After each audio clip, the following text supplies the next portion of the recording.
Magandang araw, magandang hapon sa ating lahat ng minamahal ng mga viewers.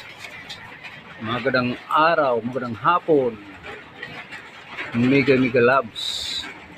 Shout out sa ating minamahal ng mga viewers, followers. Nandito naman tayo, iyong lingkod si Kuya Liba. Live ta ngayon. Ito mga kababayan, mayroon bagyo. So, magiging ingat tayong lahat, no? Baka lalaki ang tubig or what, yung sa tabi ng dagat, no? Huwag lang kayong sobrang kumpiyansa mga kababayan. Shout out pala dyan kay Boss Warren. Boss Warren, hindi ako nakadalaw nung linggo. Kahit hindi sa pilitan. Salamat Boss Warren na nabasa mo yung text ko. Shout out sa inyo, magbuhay po pa Warren. Ingat-ingat lang po. Alright, ay mga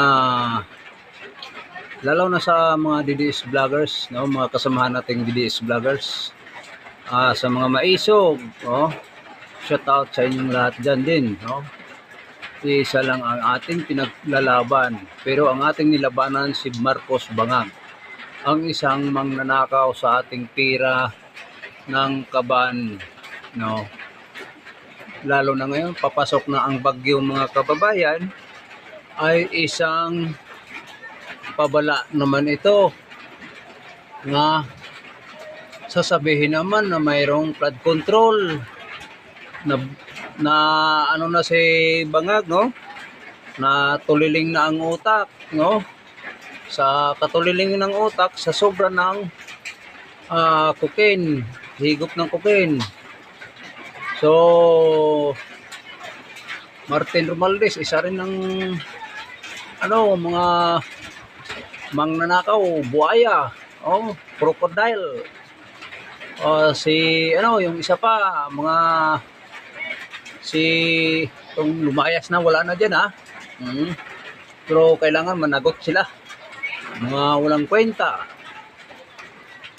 mga crocodile, walang kwenta sa lipunan sa ating bansa, walang kwenta, walang ambag sila kung hindi pang nanakaw sa pera natin, no? Alright, okay, mag-comment lang kayo, pindutin lang yung boto.